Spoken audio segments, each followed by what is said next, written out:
आप सभी से एक निवेदन है। नमस्ते उपमा, नमस्ते। आप सभी से एक निवेदन है कि कृपया इस कक्षा के लिए अथवा इस सेशन के लिए गंभीरता से एकाग्रचित्त होकर के बैठें, क्योंकि ये महत्वपूर्ण विषय है और प्रायः इस विषय की जानकारी के अभाव में विद्यार्थियों को समस्या होती है। क्योंकि लेखन एक महत्वपूर्ण विषय है और उसमें भी सम्यक या समुचित लेखन ये थोड़ा और भी महत्व अधिक रखता है। इसीलिए इस विषय पे ध्यान देना है आप सभी को। तो आशा करता हूं सभी लोग ध्यान से इस चीज को समझेंगे। मैं स्क्रीन शेयर करता हूं एक बार, आप लोग बताना मुझे।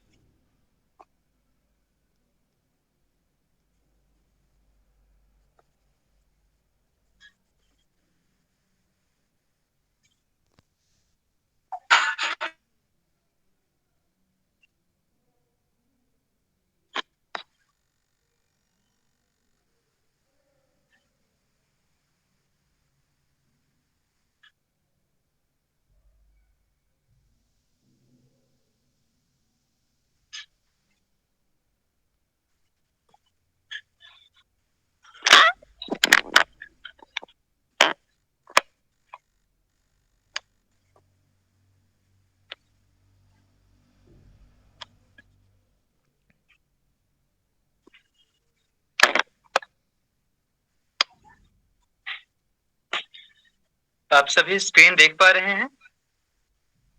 जी जी सर। जी सर। हाँ सर, स्क्रीन दिख रही है। देख पा रहे हैं। ठीक, जी सर। धन्यवाद। तो कल के सेशन में हम लोगों ने जो जाना था, जिस विषय में जिसके बारे में, वो क्या था? पीएचडी सिनॉप्सिस राइटिंग के बारे में हम लोगों ने जाना था कि किस प्रकार से लिखा जाता है, उसका क्या प्रारूप होता है और उसमें हमें किन किन बिंदुओं का ध्यान रखना चाहिए। ये सब हम लोगों ने कल जाना था। आज उससे थोड़ा और आगे चलते हैं और आज का जो है वो आप ही लोगों के द्वारा दिया गया विषय है कि आर्टिकल लेखन, है ना, जिसको हम लेख आदि के रूप में भी जानते हैं। तो आर्टिकल लेखन कहें या लेख कहें, अथवा उसे हम लघु शोध के नाम से भी कह सकते हैं, है ना, अथवा जिसे हम अंग्रेजी के शब्दों में क्या कहते हैं, रिसर्च पेपर, ऐसा भी हम कह सकते हैं। तो देखिए, इसमें कई अलग अलग स्वरूप होते हैं इसके, और इसकी समझ सभी को नहीं होती है, और इसके समझ के अभाव में अनेक बार जब विद्यार्थी लिखता है तो संपादक जो होते हैं उस पत्रिका के अथवा उस जर्नल के, वो मना कर देते हैं। तो विद्यार्थी को रिएक्शन का मुंह देखना पड़ता है। ये होता क्यों है?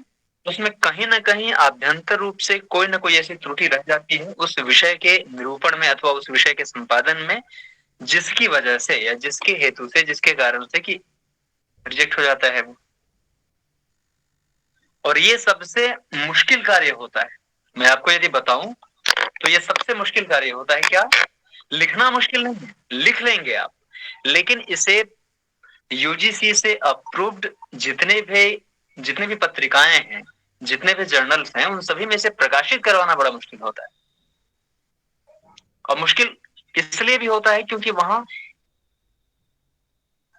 जर्नल्स की या पत्रिकाओं की जो संख्या है वो तो कुछ होती है ना, उंगलियों पे गिने जाने योग्य होती है। और पूरे देश भर से सभी विद्यार्थी अपना अपना लिख करके भेजते हैं उसमें। अब ऐसे में संपादक मंडल के लिए भी ये चयन करना कि कौन सा लेख या कौन सा आर्टिकल इसके योग्य है, कौन सा शोध पत्र इसमें प्रकाशित करने योग्य है, उनके लिए भी एक बड़ी चुनौती होती है। और इसीलिए हजारों में से किसी एक का वो चयन करते हैं इस प्रकार से। तो इस बात का पूरा आपको ध्यान रखना चाहिए कि साधारण पत्रिका में प्रकाशित करवाना एक अलग बात है। वहां पर ठीक है, आपका परिचय है वो तो भी हो जाएगा, है ना, अथवा आपने अच्छा लिखा है अथवा उनके विषय से संबंधित आपने लिखा है, तो भी उस चीज को पब्लिश करने के लिए राजी हो जाते हैं। लेकिन यूजीसी से अप्रूव्ड जितनी भी पत्रिकाएं हैं उनके लिए बहुत मुश्किल है। उनके लिए मुश्किल नहीं, उनके लिए मशक्कत करनी पड़ती है बहुत।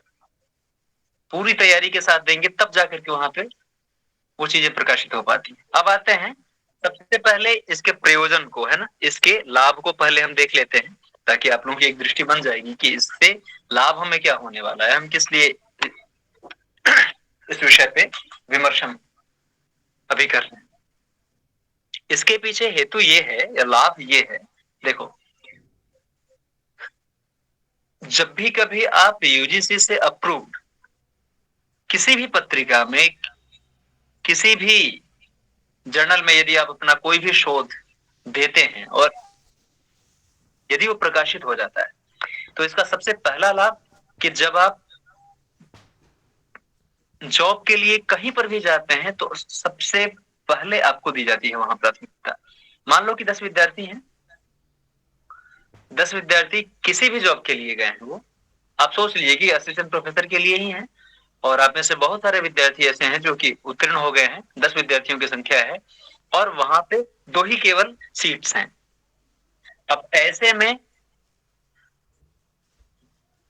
निर्णायक मंडल के लिए भी थोड़ा मुश्किल होता है कि कैसे हम इनमें से भी छांटे, तो वहां पर फिर इन चीजों को देखा जाता है कि अतिरिक्त उपलब्धियां आपके पास क्या है। तो ये प्रायः अतिरिक्त उपलब्धियों के दायरे में ये आता है, और वहां पर जिसके पास ये चीजें हैं उसको सबसे पहली प्रायोरिटी उसे दी जाती है, उसको सबसे पहली ये प्राथमिकता दी जाती है। एक लाभ हुआ, और ये हर जगह है, ये चाहे आप टीजीटी के लिए जाते हो या पीजीटी के लिए जाते हो, अथवा आप पीआरटी के उसमें जाते हो या असिस्टेंट प्रोफेसर के रूप में जाते हो, किसी भी जॉब में जाते हैं, हर जगह इसके अपने लाभ हैं। दूसरा जो इसका लाभ है उसके बारे में मैं आपको कहूं, दूसरा लाभ, यदि आप पीएचडी के विद्यार्थी हैं, यानी कि आप शोधा छात्र हैं, शोधा विद्यार्थी हैं, तो आपके लिए और भी लाभ है, क्योंकि आपके लिए तो अनिवार्य है कि कम से कम 6 शोध पत्र आपको यूजीसी से अप्रूव्ड किसी भी उसमें अपने पब्लिश करवाना है, तो फिर आपको तो हर हाल में लिखना है। और प्रायः जितने भी विद्यार्थी अभी यहाँ पे जुड़े हुए हैं, जो भी आप लोग हैं, सभी लगभग ऐसे ही हैं। कुछ ऐसे हैं जो मास्टर्स कर चुके हैं, नेट की परीक्षा उन्होंने दी होगी, है ना, कुछ ऐसे हैं जिन्होंने नेट या जेआरएफ उत्तीर्ण कर लिया है, आगे की प्रक्रिया में लगे हुए हैं, तो आप सभी के लिए ही बेहद उपयोगी है ये। उसके बाद अब आते हैं, देखो, एक चीज जो आप लोग नहीं ध्यान देते हैं प्रायः, वो क्या है कि जब कभी भी प्राध्यापक के पद पे नियुक्ति होती है तो उसमें 3 उसके भी विभाग हो जाते हैं, अथवा 3 उसके अलग अलग स्तर हो जाते हैं। सबसे नीचे असिस्टेंट प्रोफेसर के रूप में, यानी कि सहायक आचार्य के रूप में आप जाते हैं, नियुक्त होते हैं, और कुछ वर्षों के अनुभव के बाद, है ना, अब आपको एसोसिएट प्रोफेसर के रूप में लिया जाता है या स्वीकार किया जाता है विश्वविद्यालय की ओर से, और उसके भी कुछ समय के बाद, उसके बाद अब जाकर के आप प्रोफेसर के रूप में आते हैं। सीधी आपकी नियुक्ति तो प्रोफेसर के रूप में होती नहीं है, आप पहले असिस्टेंट प्रोफेसर बनते हैं, 8-10 साल के अनुभव के बाद तब जाते हैं आप एसोसिएट पे, और फिर उसके बाद कुछ वर्षों के अनुभव के बाद और अतिरिक्त उपलब्धियों के बाद अब जाते हैं आप प्रोफेसर के रूप में, अथवा इन सब के बाद अब आप एचओडी आदि के रूप में जाते हैं या डीन आदि के उस पे जाते हैं। तो इस चीज में ध्यान देने वाली बात यह है कि जब आप असिस्टेंट प्रोफेसर से एसोसिएट के रूप में जाते हैं, तो ये ध्यान रखिए कि यदि आपके पास ये अतिरिक्त उपलब्धियां नहीं है, और ये पीएचडी वाले की बात नहीं कर रहा हूं, क्योंकि पीएचडी का तो नियम है कि आपको 6 उसमें लिखना ही है शोध पत्र, या वो आपको उसमें अलग अलग उसमें आपको प्रकाशित करवाना है, तो वो तो नियम है, उसका अनुपालन अनिवार्य है, वो तो हर हाल में आपको करना है।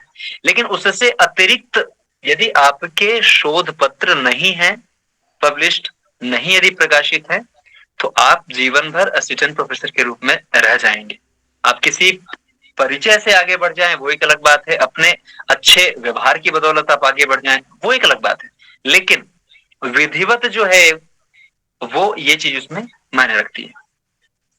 या तो आपने कुछ रचनाएं आपने की हो जो कि आपकी मौलिक हो, आपने कुछ मुख्य इस प्रकार के शास्त्रीय ग्रंथों पे कुछ आपने लेखनी अपनी चलाई हो व्याख्यात्मक रूप में, आपने टीका या वृत्ति या व्याख्या या भाष्य आपने कुछ लिखा हो, ये चीजें महत्वपूर्ण होती है वहां पर। तो उन्हीं में से एक कारक ये भी है, तो केवल यहीं के लिए नहीं है। यदि आप कभी किसी कॉलेज में ही है, माना कि आप टीजीटी या पीजीटी के रूप में आपका चयन हुआ इस अध्यापक के रूप में, और उसके बाद वहां से आपको जाना है प्रिंसिपल के लिए। तो परिचय अपनी जगह है, वो हमेशा काम नहीं देता है, और जिन लोगों के पास है केवल उन्हीं लोगों को वो काम देता है, सभी को तो नहीं, क्योंकि हर एक विद्यार्थी का परिचय तो होता नहीं और अलग अलग प्रकार के परिवेश होते हैं। तो इसके लिए ये चीजें मायने रखती है कि ये यदि आपके पास है तो आपकी पूरी संभावना है कि आप प्रिंसिपल के रूप में चयनित हो सकते हैं, आपका वहां पे चुनाव किया जाएगा, क्योंकि अतिरिक्त उपलब्धियां ही आपको आगे ले जाने के लिए एक मानक होती है। आप समझ पा रहे हैं ना मैं क्या बताना चाह रहा हूं? तो इसीलिए इसकी उपयोगिता पे हमने सबसे पहले ये चर्चा की है, जो कि बहुत अनिवार्य है। और यदि आप पीएचडी के विद्यार्थी हैं तो आपको ये भी ध्यान रखना चाहिए कि इसके अतिरिक्त आपको मार्क्स मिलते हैं, है ना? तो हर हाल में आपके लिए उपयोगी है। अब आते हैं कि किन किन पत्रिकाओं में प्रकाशित करवाने से हमें लाभ होता है। तो सबसे ये प्रथम बिंदु है आज की इस कक्षा का या सेशन का, वो ये है कि आप किसी भी संस्कृत की पत्रिका में या जो भी आपका विषय है, आप अपने विषय की पत्रिका में यदि अपना आर्टिकल देते हैं तो आपके लिए उपयोगी हो ऐसा नहीं। आप नोट कर सकते हैं 3 इस प्रकार की पत्रिकाएं हैं जिनमें यदि आप अपना आर्टिकल लेख देते हैं तो ही उसका लाभ है, अन्यथा कोई लाभ नहीं है। जैसे सबसे पहली वो है यूजीसी से संबद्ध जितनी भी हैं उन सभी में यदि आप देते हैं तो आपको बेहद लाभ है।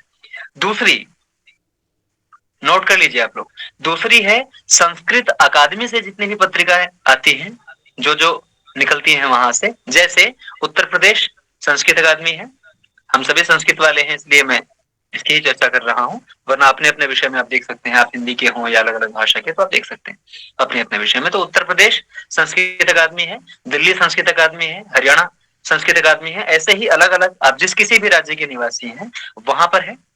और संस्कृत अकादमी की पत्रिकाएं एक मानक है आपके अपने क्षेत्र में आगे बढ़ने के लिए, बहुत बड़ा लाभ उससे उठाया जा सकता है,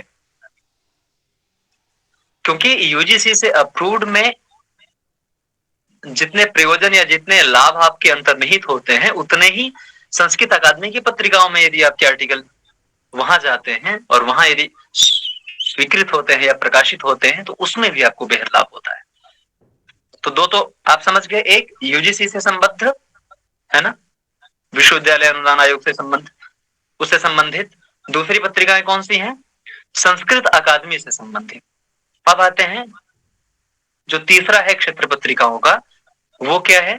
वो है पारंपरिक पत्रिकाएं, जिन्हें कि हम ट्रेडिशनल मैगजीन या जर्नल्स में लेते हैं। ये बहुत आवश्यक है। अब जैसे बहुत पहले से कोई पत्रिका आ रही है जो कि किसी विश्वविद्यालय के द्वारा है प्रकाशित या किसी भी संस्थान के द्वारा प्रकाशित है, वो भले ही संस्कृत अकादमी की पत्रिका नहीं है अथवा यूजीसी से संबंधित नहीं है, लेकिन पारंपरिक दृष्टि से वो महत्व रखती है, तो आपके लिए भी उसका महत्व है। आपके आर्टिकल्स यदि उसमें होते हैं पब्लिश, तो फिर आप समझिए कि उसका आपको बेहद लाभ मिलेगा। और ये नहीं सोचना चाहिए कि अभी आपने आर्टिकल लिखा, अभी ये प्रकाशित हुआ और अगले ही माह में आपको इसका पूरा का पूरा लाभ मिल जाए।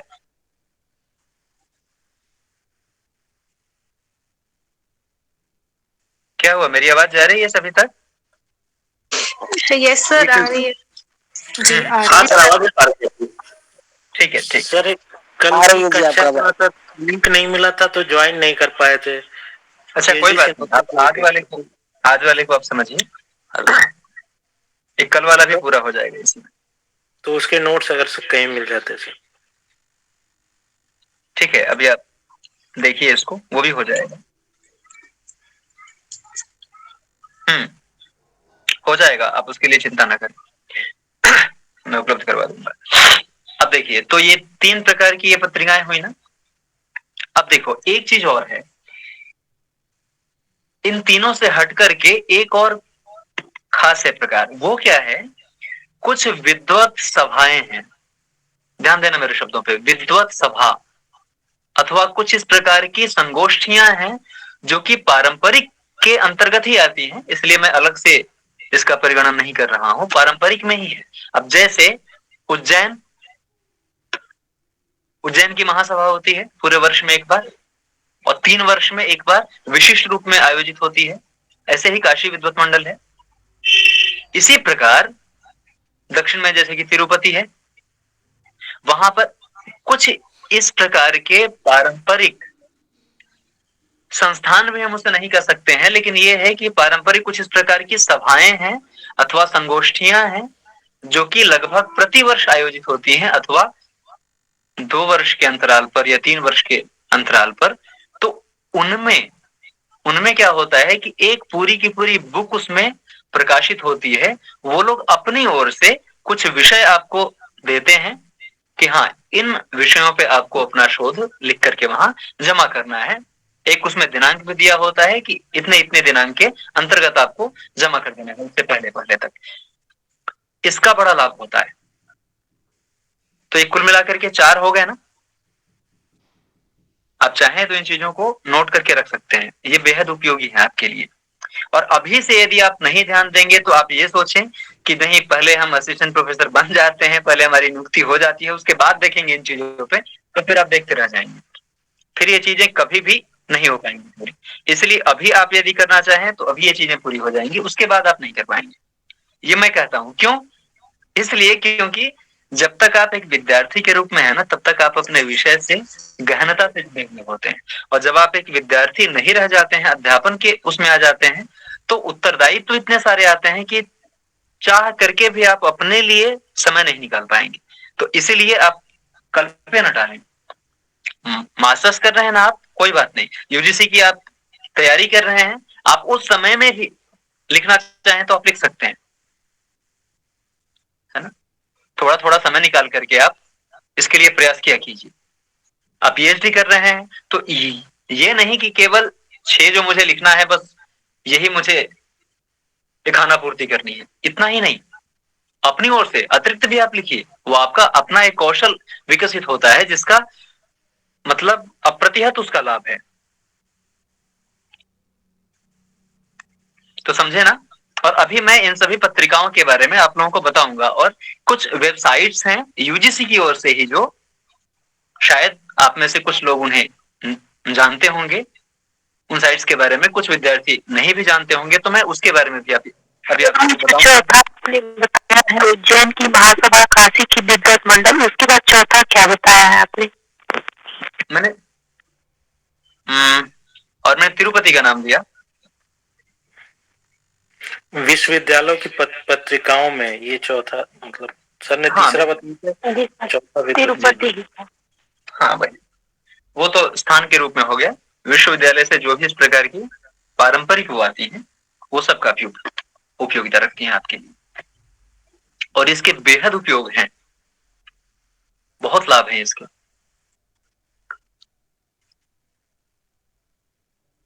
आपने कभी सोचा है कि यूजीसी के जो चेयरमैन होते हैं, क्या वो बनने के लिए कभी वैकेंसी आती है? डीन के लिए कभी आपने देखा है कभी वैकेंसी निकलते हुए विश्वविद्यालय में? हर विभाग में अपने अपने वो होते हैं ना, कुछ विभागों के जो मुख्य होते हैं। डीन के लिए कभी आपने वैकेंसी देखी इस रूप में कि आप विद्यार्थी से सीधे आप वहां तक जाते हो, या असिस्टेंट प्रोफेसर से आप सीधे वहां तक जाते हो? नहीं, वहां के लिए कोई अतिरिक्त परीक्षा नहीं आयोजित होती है। उसके लिए क्या है, आपकी अतिरिक्त उपलब्धियां ही मायने रखती हैं। और अतिरिक्त उपलब्धियों में पुस्तकों की रचना, व्याख्या करना, इस प्रकार के शोध पत्रों का लिखना, और ये प्रचुर मात्रा में, यानी कि प्रभुत होने चाहिए। ये नहीं कि एक दो आपने लिखा, क्योंकि ऐसे बहुत सारे लोग हैं, तो सब में एक अपना स्थान वहां पे बनाना पड़ता है परिश्रम करके। तो चलिए अब आगे बढ़ते हैं। ये तो मैंने बता दिया पत्रिकाओं के बारे में। अब आते हैं कि उसका स्वरूप क्या होता है। स्वरूप के बारे में हम आते हैं। अभी ये आप लोग देखें कि लघु शोध प्रबंध लेखन एवं प्रारूप और यूजीसी संबद्ध जर्नल्स पत्रिकाओं में प्रकाशन के संदर्भ में, क्योंकि मैं प्रायः अभी आप सभी के लिए यूजीसी वाले पे थोड़ा ज्यादा बल दे रहा हूं, क्योंकि अन्यों में भी आप लिखें, पर फिलहाल आप सभी पीएचडी या यूजीसी के विद्यार्थी हैं, तो ये आपके लिए अत्यधिक मायने रखता है। इसलिए शोध पत्र या रिसर्च पेपर कहें, एक ही बात है, नामांतर है केवल। इसमें देखिए दो बिंदुओं को ध्यान रखना है। एक होता है किसी भी शोध पत्र का बाह्य बिंदु, है ना, बाह्य भाग, बाह्य हिस्सा, और एक होता है आभ्यंतर हिस्सा। तो जो एक्सटर्नल होता है, बाह्य होता है भाग, वो क्या होता है, वो होता है कि जैसे कवर पृष्ठ है ना, वो किस प्रकार का होना चाहिए, और दो तीन चीजें हम बाह्य रूप में जोड़ते हैं। क्या क्या? उसमें सबसे पहला वो आता है संस्थान अथवा निर्देशक का परिचय और अपना परिचय साथ साथ में। ध्यान से समझना, इसमें हर एक बिंदु आपके लिए बहुत महत्वपूर्ण है।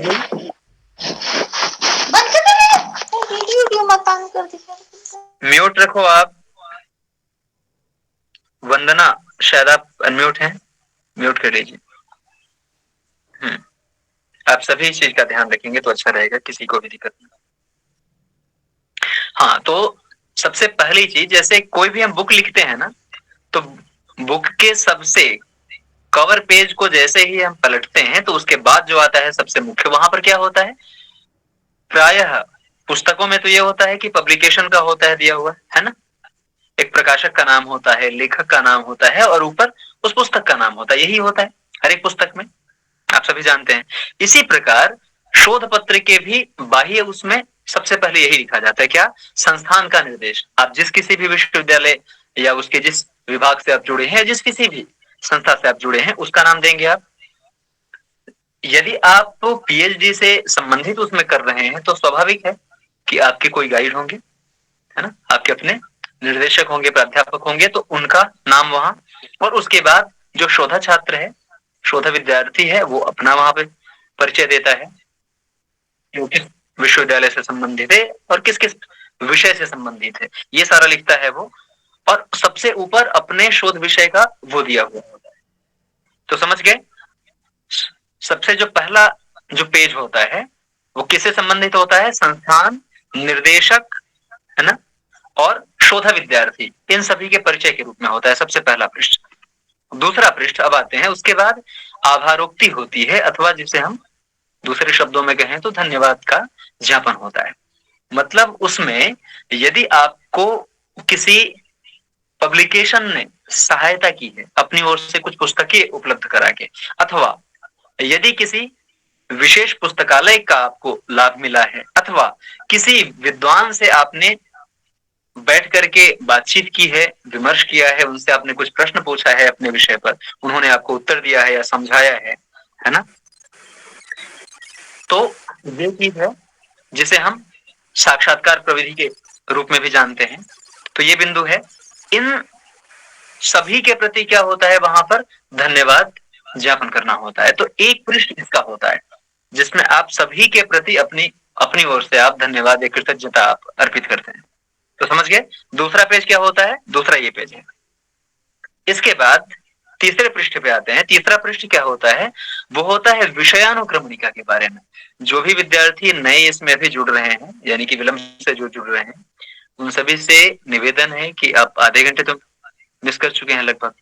तो अब इस समय से थोड़ा ध्यान से आप सुनेंगे तो ये विषय आपको आएगा समझ में।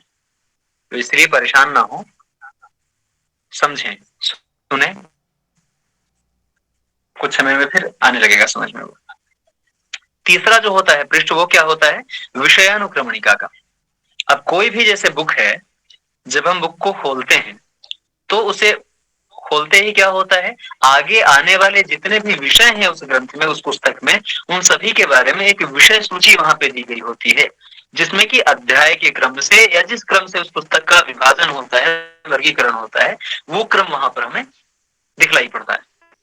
ये तो आप सभी जानते हैं, विषय सूची जो होती है वहां, वही है विषय अनुक्रमणिका। तो आप अपने शोध पत्र में जिस क्रम को लेकर के आप चलते हैं, और प्रायः अध्याय के क्रम को लेकर के लोग चलते हैं, है ना, कि प्रथम अध्याय। साहित्य वालों को छोड़ देता हूं, क्योंकि साहित्य वाले थोड़े उन्मुक्त होते हैं, वो नाम बड़ा खूबसूरत सा ढूंढ करके रखते हैं। वो आवश्यक नहीं कि अध्याय ही कहें। अध्याय एक साधारणतया एक प्रचलित नाम है, एक प्रचलित विभाजन है वो।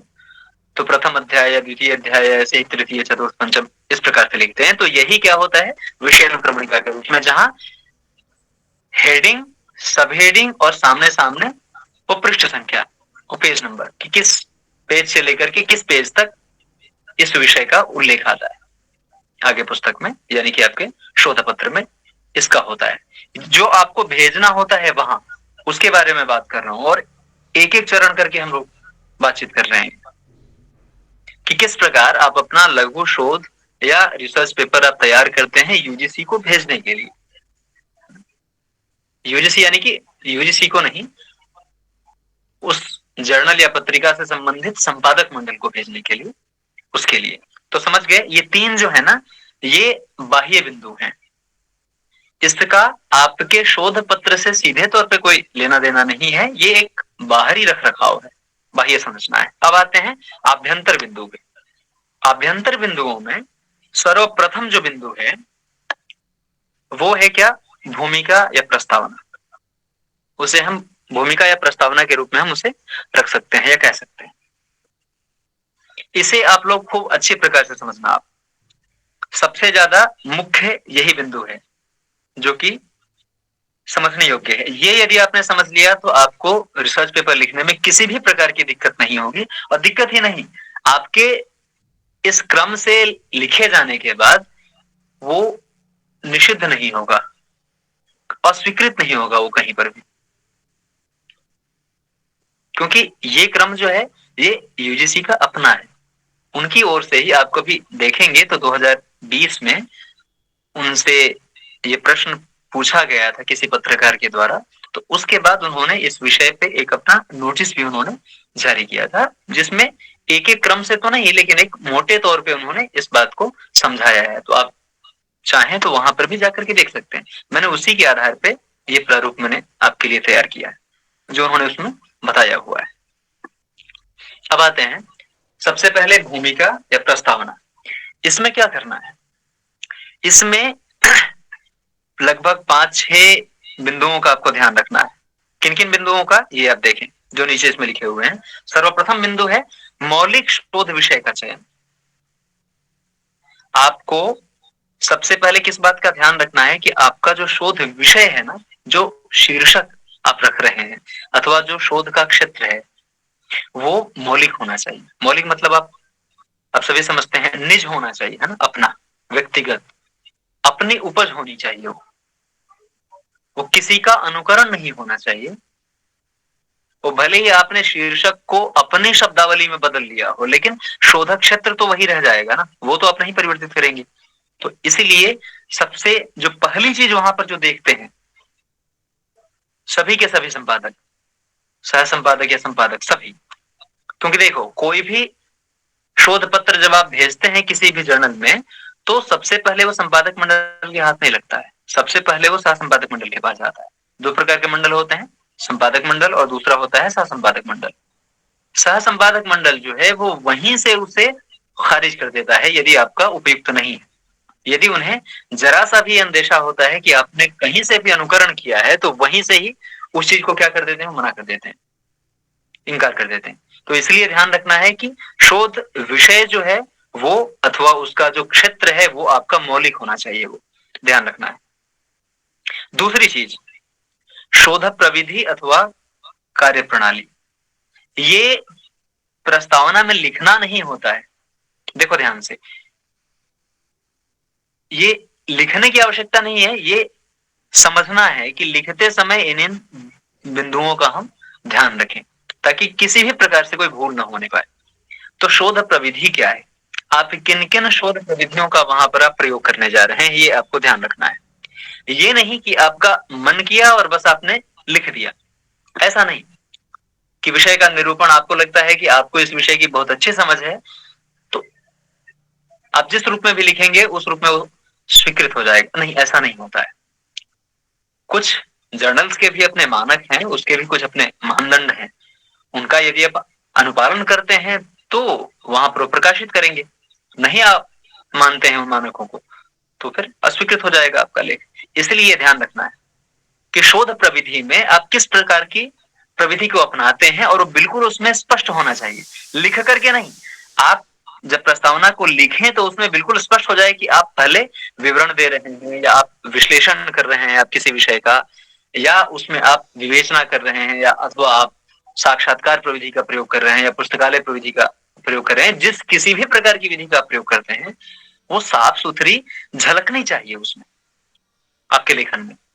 खिचड़ी नहीं हो कि कौन सी प्रविधि है वो 10 बार पढ़ने के बाद भी न समझ में आता हो, ऐसा नहीं होना चाहिए। तो ठीक है, ये ध्यान रखना। उसके बाद शोध विषय का सम्यक परिचय,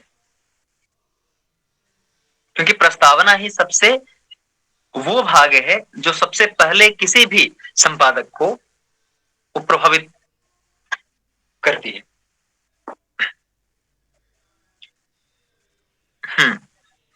तो इसलिए शोध विषय का सम्यक परिचय, शोध विषय मतलब जो भी आपने अपना विषय लिया है, जो भी आपने चुना है, उस विषय का एक सटीक, अधिक से अधिक 3 पृष्ठों में आपको लिखना है। वो कितना? 3 पृष्ठ लिखिए बस। और 3 पृष्ठ यानी कि हस्तलिखित की बात नहीं कर रहा हूं, जो टंकित होता है उसकी बात कर रहा हूं, यानी कि टाइप करने के बाद A4 साइज में प्राय हम वहां भेजते हैं, या डिमाई वाले साइज में हम भेजते हैं। डिमाई में कहीं कहीं पे होता है स्वीकृत, प्राय A4 साइज में ही होता है स्वीकृत। तो वो ध्यान रखना है कि टाइप करने के बाद उस प्रकार के रूप में आ जाएगा। ऐसे 3 पृष्ठों में सटीक और बहुत सुंदर कुछ कुछ हेडिंग्स हो उसमें, और कुछ कुछ सब हेडिंग हो, यानी कि कुछ कुछ शीर्षक हो और कुछ उपशीर्षक हो, ये आवश्यक है। और इसमें क्या उद्धरण आपको देने हैं 3 पृष्ठ में, कम से कम भी आप यदि उद्धरण देते हैं तो आप 18 से 20 उद्धरण दीजिए। न्यूनतम मैं आपको बता रहा हूं, 18 से 20 उद्धरण आपको हर हाल में देना है, क्योंकि आगे उद्धरण देने के लिए आपके पास अवसर नहीं होगा, इसलिए यही आप उद्धरण चाहें तो दे सकते हैं। तो आपने समझा शोध विषय का सम्यक परिचय। उसके बाद आते हैं कि शोध औचित्य और उसका प्रयोजन, यानी कि शोध जो है वो किस प्रकार से उचित है, उसका औचित्य क्या है। और अनौचित्य वाले उस पे आपको नहीं जाना है, आपको केवल औचित्य वाले बिंदु पे ही सब कुछ लिखना है जो भी आप लिख रहे हैं। और औचित्य दिखाना है, औचित्य मतलब आप सभी समझ रहे हैं कि उसकी, यदि वो किसी कालखंड से संबंधित हो, अब जैसे कि कोई समसामयिक विषय को लेकर के आपने अपना शोध लिखा है, तो ऐसे में वर्तमान समय में उसकी क्या प्रासंगिकता है ना, उसका उचित होना क्या है, इसी बात को वहां पे हमें दर्शाना होता है। उसके बाद आते हैं उसका प्रयोजन क्या है लिखने का। जब आप ये लिखना आरंभ करते हैं ना प्रयोजन, फिर इसमें क्या आ जाता है कि आपसे पीछे के जितने भी लोग रहे हैं, क्या उन लोगों ने इस विषय का उल्लेख नहीं किया? मतलब क्या अब तक इस विषय पर जो आपने अपने शोध विषय के रूप में लिया है, इसके ऊपर और किसी ने अपनी लेखनी नहीं उठाई है, और किसी ने कुछ नहीं कहा, किसी का वक्तव्य उपलब्ध नहीं होता, कोई पुस्तक उपलब्ध नहीं होती, कोई टीका, कोई वृत्ति, कुछ भी ऐसा उपलब्ध नहीं होता उस पे। तो इन सभी बिंदुओं को ध्यान में रखते हुए अब उसके प्रयोजन को लिखना है। और यहाँ पर बाह्य विषय का वर्णन नहीं करना है, ये ध्यान रखें। शोध औचित्य और प्रयोजन को लिखते समय दूसरे संदर्भों का उल्लेख नहीं करना है कि किसी और ने उल्लेख किया है नहीं किया है, नहीं, इसके लिए आगे आएगा, अभी साहित्य समीक्षा में हम इसके बारे में लिखेंगे। यहाँ पर आपकी अपनी जो दृष्टि है उस शोध विषय के प्रयोजन को और औचित्य को लेकर के बस उतना केवल आपको लिखना है, अपनी दृष्टि आपको स्थापित करनी है और किसी की नहीं। चलो उसके बाद थोड़ा और आगे बढ़ते हैं। शोध के संभावित निहितार्थों की रूपरेखा महत्वपूर्ण बिंदुओं में से एक है, जो किसी भी संपादक को अथवा किसी भी विद्वान को, किसी भी पाठक को सर्वाधिक प्रभावित करती है। ये है, ये ऐसी इकाई है। शोध के संभावित निहितार्थ, निहितार्थ मतलब समझते हैं, अर्थ मतलब होता है विषय, और निहित मतलब जो एक विशेष विषय जो है ना, जो आपके शोध में निहित है, मतलब सारगर्भिता क्या है आपके शोध की, उसमें किन किन बिंदुओं का आपने समावेश किया है, किन किन बाह्य एवं आभ्यंतर छोटे या बड़े प्रयोजनों का आपने उसमें सन्निवेश किया है, इस हर एक चीज का आपको ध्यान रखना है उसमें। समझ गए? शोध के संभावित निहितार्थ और इसी की रूपरेखा। रूपरेखा का मतलब है कि किस प्रकार से आप उसको सारगर्भित बना रहे हैं, किन किन अलग अलग बिंदुओं को आप उसमें जोड़ते हैं। जैसे देखो, एक किसी भी विषय पे यदि आप वक्तव्य देने ही जाते हैं, मान लीजिए आप सभी बड़े विद्यार्थी हैं, आप सभी ने कभी ना कभी कुछ लिखा भी है, कुछ आपने अपनी प्रस्तुति भी दी है मंचों पे। तो अब आप गौर करके देखिए जरा कि आपको 5 से 7 मिनट का समय मिलता है और 5 से 7 मिनट में आपको अपनी प्रस्तुति देनी है। अब आप उसमें क्या करेंगे? विषय की व्यापकता के लिए, सारगर्भिता के लिए कुछ खास प्रकार के बिंदुओं का आप उल्लेख करेंगे उसमें, जिससे कि आपका विषय और ज्यादा सारगर्भित हो सकता है, और ज्यादा औचित्यपरक हो सकता है। वो उसमें अनेक प्रकार के छोटे या बड़े जो अर्थ है ना, उसमें वो समाविष्ट होते हुए दिखलाई पड़ते हों। तो यही चीज यहां पर भी आपको लिखनी होती है। तो ये है शोध के संभावित निहितार्थों की रूपरेखा, मतलब उसकी सारगर्भिता यहां पे दिख जानी चाहिए अलग अलग कसौटियों पे। उसके बाद प्रस्तावना का आखिरी जो है चरण, वो क्या है? अनुसंधान का अनुभविक एवं सैद्धांतिक पक्ष। ये भी महत्वपूर्ण है। जब भी आप कोई भी अनुसंधान लिखते हैं तो उसमें दो पक्षों को लेकर के चलना है, क्योंकि प्रत्येक शोध विषय आवश्यक नहीं कि वो केवल और केवल सैद्धांतिक ही हो, और ये भी आवश्यक नहीं कि प्रत्येक शोध विषय केवल और केवल वो अनुभविक यानी कि वो प्रायोगिक ही हो। आवश्यक नहीं है। ये भी हो सकता है कि कुछ एक शोध विषय ऐसे हैं जो कि केवल सैद्धांतिक है, कुछ ऐसे हैं जो कि केवल प्रायोगिक हैं, कुछ ऐसे हैं जो कि दोनों हैं। वह परख है। तो इसीलिए इस बिंदु का पूरा आपको ध्यान रखना है, इस तथ्य का पूरा ध्यान रखना है कि किस प्रकार से आपको लिखना है, और किस ढंग से आप लिखेंगे तो उसमें उसके सैद्धांतिक पक्ष का अथवा अनुभविक पक्ष का, दोनों पक्षों का आप उल्लेख कर पाएंगे, और उस शोध विषय के लिए कौन कौन से पक्ष समुचित हैं। तो ये आपको ध्यान रखना है। समझ गए? चलिए और आगे आते हैं। साहित्य समीक्षा बहुत अधिक नहीं है, तो जो मैंने आप लोगों को समय दिया है उतने समय में ये पूरा विषय जो है सिमट जाएगा। और अभी ध्यान रखिए, क्योंकि अभी सबसे महत्वपूर्ण बिंदुओं में कुछ साइट्स मुझे आप लोगों को बताने हैं जहां पर जर्नल्स के बारे में आप जानकारी ले सकते हैं, जहां से सीधे जाकर के आप जुड़ सकते हैं। आप चाहें तो अपना लेख वहां भेज सकते हैं, वहां पे मेल या अलग अलग चीजें आपको प्राप्त हो जाती हैं, या पूरी की पूरी प्रक्रिया आपको प्राप्त हो जाती है। तो एक बार मैं ये समझा लूं, फिर आपको बताता हूँ कि कैसे कैसे आपको क्या करना है। प्रस्तावना में इन 5-7 जो मैंने बिंदु बताया आप लोगों को, इन सभी का आप ध्यान रखें लिखते वक्त। उसके बाद साहित्य समीक्षा। साहित्य समीक्षा के अंतर्गत क्या करना होता है? इसमें अपनी ओर से अपनी दृष्टि को नहीं लिखना है। आपको क्या करना है? साहित्य समीक्षा के अंतर्गत आपको आपके विषय पर अन्य लेखकों की क्या राय है, अन्य विद्वानों का उस पे क्या उनका कथन है, और इन सभी को ध्यान में रखते हुए आपकी अपनी क्या समझ है, इस चीज का निरूपण करना है। लेकिन केवल अपने बारे में नहीं लिखना, क्योंकि ये आप प्रस्तावना में पहले बताए हैं।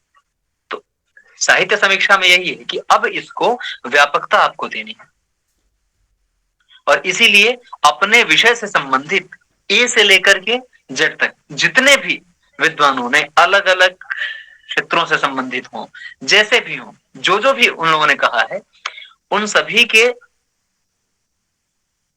लेखों में से अथवा उन सभी की पुस्तकों में से, उन सभी के कथनों में से जो भी आपको लगता है कि हाँ ये मेरे लिए प्रासंगिक हो सकता है, उन सभी का आप यहाँ उल्लेख करेंगे साहित्य समीक्षा में, अपने विषय से जोड़ते हुए।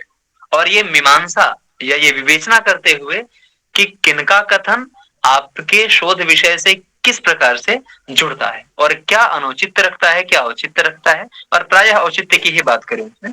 तो ये महत्वपूर्ण बिंदुओं में से एक है। उसके बाद और आगे आते हैं शोध प्रारूप। शोध प्रारूप में ये वो तथ्य है जिसके लिए आपने शोध लिखा है, कि आप शोध में नया क्या करना चाहते हैं, नूतनता क्या है, नवीनता क्या है। अब तक तो आपने प्रस्तावना बताई, अन्य लोगों ने आपके शोध विषय पे क्या कहा है, लेकिन अब है कि आपने नया क्या किया है इसमें। अन्य लोगों के बारे में आप बता गए, भूमिका भी आप बता गए, अब है कि इन सभी को लेकर के अपना पक्ष रखिए। अब आप नवीन पक्ष जो आपके शोध का सार है एक प्रकार से, उसको आप पूरी मतलब व्यापकता के साथ वहां पे आप दर्शाएंगे। और इसके लिए क्रमशः इन 4 बिंदुओं का आपको ध्यान रखना चाहिए। कौन कौन से 4 बिंदु हैं? ध्यान रखिए, इन 4 बिंदुओं में पहला है शोध क्षेत्र एवं उसकी व्यापकता, कि आपने जो शोध किया है, अब शोध के बारे में नहीं लिखना है, जो शोध विषय है उस पे जो भी नवीन जो भी आपने कार्य किया है उसको लिखना है, नवीनता उसमें क्या है, और उसकी व्यापकता, व्यापकता मतलब आपके शोध करने के बाद इस शोध से किस किस क्षेत्र में क्या योगदान मिल सकता है, क्या क्या लाभ इसके हो सकते हैं आपके द्वारा किए गए शोध के, आपके शोध की समसामयिक अथवा किसी भी काल से संबंधित उसकी प्रासंगिकता जो है वो क्या है, नवीनता अथवा उसकी अनिवार्यता क्या है, उसकी उपादेयता क्या है, इन सभी बिंदुओं पे आपको लिखना होता है। उसके बाद दूसरे बिंदु में उसमें है कि आंकड़ों एवं तथ्यों का संकलन करना है। अब किसी भी शोध में ये आवश्यक होता है कि आप अपने शोध में आप कुछ इस प्रकार के आंकड़ों को या तथ्यों को, जैसे हम कहते हैं ना कि कुछ चार्ट बना करके, है ना, कुछ तालिका बना करके उसका निरूपण करना, तो ये कार्य इसमें करना होता है, ये एक आवश्यक अंग होता है इसका। और ये नियम है, ये आयोग की ओर से अपना नियम है कि जब भी आप लिखते हैं तो यदि आपके विषय से संबंधित कुछ है ही नहीं तो एक अलग बात है, लेकिन यदि कुछ लिखा जा सकता है तो आधुनिक एक ये ढंग है लिखने का कि उसमें आंकड़ों एवं तथ्यों की एक तालिका बनाई जाती है, और तालिका बना करके और उसमें यदि संभव हो तो कुछ आप उसमें छाया चित्रों को भी जोड़ें, यानी कि कुछ फोटोज भी उसमें यदि आप जोड़ सकते हैं जो आपके विषय से संबंधित हैं, यदि इस प्रकार का आपका शोध विषय है तो उसको अवश्य आप उसमें जोड़ें, उसमें उसे आप संलग्न करें। उसके बाद आते हैं तीसरा बिंदु जो है वो है तथ्यों का समुचित विश्लेषण। जितने भी आंकड़े आपने प्रस्तुत किए हैं, जितने भी आपने तथ्य उसमें प्रस्तुत किए हैं अपने शोध विषय की परिपुष्टि के लिए, उसकी नवीनता या उपादेयता को सिद्ध करने के लिए, उसके लिए क्या करना है, अब विश्लेषण आपको उसका करना है, क्योंकि विश्लेषण के बिना यह समझ में कैसे आएगा कि आप इन सभी को रख किस लिए रहे हैं, आंकड़ों की प्रस्तुति आपने क्यों दी है, आपने तथ्यों को किस लिए रखा है, तो इन सभी को एक विश्लेषण के माध्यम से ही तो आप समझा सकते हैं, तो ये विश्लेषण आपको करना होता है। उसके बाद संबंधित उदाहरणों का संग्रह भी होना चाहिए, आपके शोध विषय से संबंधित कुछ इस प्रकार के उदाहरण जो कि वहां पे प्रासंगिक हो सकते हैं, भले ही वे मुख्य न होकर के आनुषंगिक भी हों, फिर भी कोई बात नहीं है, मुख्य है फिर भी अच्छी बात है, किसी अन्य ने उसका कहीं पे उदाहरण दिया है तो भी अच्छी बात है। उदाहरणों से क्या होता है कि और ज्यादा उसकी स्पष्टता जो है बढ़ती है, जैसे हम अलंकारों का ही अध्ययन करते हैं, अब अलंकार में ठीक है आप मान लो कि साहित्य दर्पण को लेकर के या दंडी की पुस्तक को लेकर के, यानी काव्य आदर्श को लेकर के या काव्य प्रकाश को लेकर के, किसी पुस्तक को लेकर के अभियक का जो है अलंकार सर्वस्व उसको लेकर के आप कार्य कर रहे हैं, तो उन्होंने जो उदाहरण दिया वो तो आपने दिया ही दिया है, आपने अपनी ओर से भी दिया, लेकिन उससे अन्यत्र भी जितने भी उदाहरण ऐसे उपलब्ध होते हैं उन सभी में से जो सर्वाधिक वहां पे उचित आपको जान पड़ते हैं उन सभी को आप वहां देंगे। वही है ये भी कि संबंधित अपने शोध विषय से संबंधित उदाहरणों का भी यदि संग्रह संभव है तो इसका अवश्य उसमें समावेश में करना चाहिए, इससे और ज्यादा वो प्रभावशाली बनता है। और यही इस प्रकार के ऐसे बिंदु हैं जो कि आपके शोध पत्र की स्वीकृति के लिए मायने रखते हैं, किसी भी प्रकार के जर्नल या पत्रिका। चलो इसके बाद अब आते हैं निष्कर्ष। हम लोग समापन की ओर ही चल रहे हैं तो आपका अधिक समय नहीं जाएगा, सभी ध्यान रखें। निष्कर्ष, निष्कर्ष में आपको कुछ खींचातानी नहीं करनी है, ये ध्यान रखना है। निष्कर्ष में क्या है ना, आपको सीधे तौर पे एक बहुत सुव्यवस्थित समुचित शब्दों में निरूपण करना है कि आपके संपूर्ण शोध का निष्कर्ष क्या निकला, क्योंकि आपने शोध प्रारूप में सारा विश्लेषण किया, शोध क्षेत्र की व्यापकता आपने दिखलाई, है ना, अलग अलग आंकड़े आपने प्रस्तुत किए, आपने अलग अलग उसमें तथ्यों का आपने हवाला दिया, अलग अलग उदाहरण दिए, है ना, कुछ इस प्रकार के कोटेशंस हैं उसको भी आपने प्रस्तुत किया, सब आपने दिया, लेकिन अब इन सभी का निष्कर्ष क्या निकला, तो यहाँ पर सारभूत रूप में हमें बताना होता है। जैसे एक 11th या 12th का जो विद्यार्थी होता है या स्नातक का ही जो विद्यार्थी होता है ग्रेजुएशन का, वो जब निबंध लिखता है वो 300 या 400 शब्दों में या 500 शब्दों में, निबंध में आखिरी की तरफ जब वो चलता है, अंतिम की ओर जब वो बढ़ता है, तो क्या करता है, उपसंहार तक पहुंचते पहुंचते वो संपूर्ण निबंध का सार भाग जो है उसको प्रस्तुत करना आरंभ कर देता है। उसमें कुछ पूर्व पक्ष, उत्तर पक्ष, खंडन मंडन, कुछ प्रश्न, कुछ उत्तर, ऐसा नहीं। उसमें बस सारगर्भित शब्दों में अपनी बात को रखना होता है, सारभूत रूप में, लेकिन, है ना, जिसे हम समरी या सारांश के रूप में कहते हैं, उस रूप में यहां आपको रखना है निष्कर्ष।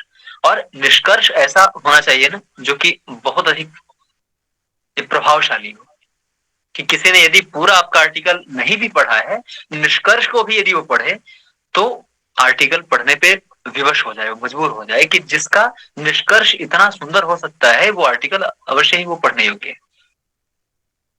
और जितने भी विद्वान हैं वो लोग यूं किसी भी आर्टिकल को नहीं देखते हैं, क्योंकि इतनी सारी पत्रिकाएं हैं, जर्नल्स हैं, उसमें हर महीने तो सब आ ही रहे हैं, उसमें निकल रहे हैं, या 3 मास पे या 6 मास पे, है ना, जो त्रैमासिक या षाण्मासिक होते हैं उसमें तो सब आते ही रहते हैं हमेशा। तो कितनों को कौन पढ़ता है, इसलिए जो कुछ खास होते हैं ऐसे, वे ही सबकी दृष्टि में रहते हैं, इसलिए इस बात का हमेशा ध्यान रखें। निष्कर्ष के बाद 1 पृष्ठ में या 1.5 पृष्ठ में आप मूल्यांकन एवं औचित्य विवेचना, इसको आप समझिए कि निष्कर्ष का मूल्यांकन। अब आप उधर ऊपर वाली बात पे नहीं जा रहे हैं कि ऊपर जो आपने औचित्य लिखा है, नहीं, वो तो शोध विषय जो आपने लिखा उसका औचित्य आपने दिखलाया था। अब निष्कर्ष का औचित्य आप दिखला रहे हैं, उसका आप मूल्यांकन कर रहे हैं कि आपने जो ये शोध करके, इतना सारा लिख करके, इतना विवरण दे करके, इतने अलग अलग उदाहरणों, आंकड़ों या तथ्यों का हवाला दे करके जो भी आपने निष्कर्ष निकाला है, इसकी क्या कीमत है, इसका क्या मूल्य है, कोई आखिर इसे क्यों पढ़े, ये विद्वत समाज में कीमती है तो आखिर क्यों है, कोई क्यों इसे मान सम्मान दे। तो इन चीजों के लिए क्या हम करते हैं, उसके मूल्य को अंकित करते हैं, उसमें मूल्यांकन यही होता है, किसी भी चीज की कीमत को बताना, अभिव्यक्त करना, यही होता है। तो यही है मूल्यांकन। इसके बाद आता है परिशिष्ट भाग। परिशिष्ट भाग में क्या करना है, यह भी ध्यान रखना है। परिशिष्ट भाग में 2 चीजें आती हैं इसमें, क्या क्या, सर्वप्रथम संदर्भ ग्रंथ सूची। सर्वप्रथम क्या, संदर्भ ग्रंथ सूची।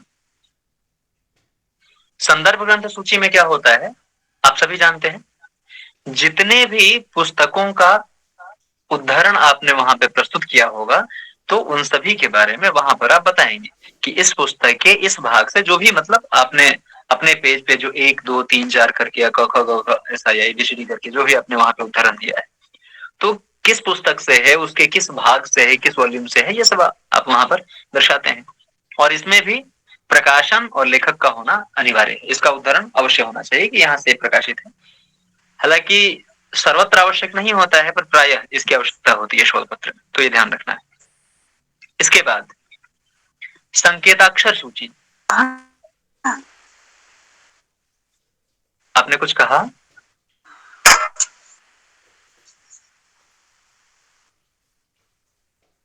ठीक है, आगे देखिए। तो संकेताक्षर सूची में क्या होता है कि कई बार आप 1 2 शब्द को केवल लिख देते हैं, या कोई, देखो जैसे कि कोई बड़ी सी पंक्ति है, उस पूरी पंक्ति को आप, शोध विषय जो है अथवा शोध पत्र जो है वो और ज्यादा बृहत ना हो जाए, इसके भय से आप क्या करते हैं, छोटा सा लिख करके और आगे आप उसमें शून्य देते हैं, यानी कि समाप्ति सूचक चिन्ह आप उसमें लगा देते हैं। जैसे कि कोई अष्टाध्यायी का सूत्र ही है, व्याकरण का सूत्र है, लंबा चौड़ा है, शब्द वैर कलह प्रकरण में व्याकरण है, इतना लंबा सा वो सूत्र है, आपने केवल लिखा उसमें शब्द और आगे आपने वो समाप्ति सूचक लगा दिए। अब इसका क्या है, यहाँ पे तो आपने इतना ही लिखा, उधर जाकर के ये संकेताक्षर आप देंगे। या कई बार ऐसा होता है कि शब्दकोश इत्यादि का आप वो देते हैं उदाहरण, वहां पे केवल आप इतना ही लिख देते हैं कि अ को इतना आप लिख देते हैं, अ और को यहाँ पर तो आपने लिख दिया, ये संकेताक्षर वो है क्या, वहां पर आपने जाके बताया संकेताक्षर सूची में क्या कि अ को का मतलब है अमरकोश, है ना। तो इस प्रकार से वहां पर सारा उदाहरण दिया जाता है। किसी पुस्तक आपने लिखा, आपने लिख दिया म और आगे आपने समाप्ति सूचक चिन्ह लगा दिया। अब इसका मतलब क्या है, तो यहाँ पर आप बताएंगे संकेताक्षर वाली सूची में कि म से महाभारत या जो भी आपका है वहां पे विषय। तो इस प्रकार के लिए ये 2 चीजें इस परिशिष्ट भाग में दी जाती है। या परिशिष्ट भाग में कुछ खास प्रकार के वेबसाइट से यदि आपने कोई जानकारी हासिल की है तो उस साइट का भी वहां उल्लेख होता है कि हाँ ये चीज यहाँ से मुझे मिली। यदि आपने कोई आंकड़ा आपने कहीं से लिया है, कोई तथ्य आपने कहीं से उठाया है, तो यदि वो ऑनलाइन है यानी गूगल आदि से आपने किया तो उस वेबसाइट का भी पूरा उसमें देना होता है। तो ये सब इधर ही आता है, ये संकेत अक्षर वाले में आता है। ये समझ के यदि आपने कोई भी छाया चित्र लिया है कहीं से, आप सभी कभी न कभी किसी पुस्तक को पढ़ते हुए आपने अवश्य ध्यान दिया होगा कि कुछ छाया चित्रों के नीचे लिखा होता है कि ये यहां से लिया गया है और वहां के बारे में वहां पे लिखा हुआ होता है या संकेताक्षर वाली सूची में। तो बिल्कुल वही व्यवहार यहां पर भी होता है, तो ये ध्यान रखना है। इसके बाद आगे चलते हैं हम यूजीसी जर्नल्स का जो साइट है, अब उस पे आते हैं। ये साइट है, मैंने यहाँ पे दे रखा है और आप सभी से अनुरोध है कि आप इसको नोट अवश्य कर लें। पूरा हर एक वो लिखने की आवश्यकता नहीं है। यूजीसी केयर इतना आप अवश्य ध्यान रखें। क्या? यूजीसी केयर ऐसा करके। ये साइट क्या है इसके बारे में आपको बता दूं कि ये विश्वविद्यालय अनुदान आयोग की ओर से एक इस प्रकार का साइट बनाया गया है जहां कोई भी विद्यार्थी जाकर के यूजीसी से संबद्ध सभी पत्रिकाओं के बारे में समुचित और संपूर्ण जानकारी वो प्राप्त कर सकता है और किसका क्या विषय है, कौन किस विषय की पत्रिका है, इसके बारे में भी वो जान सकता है।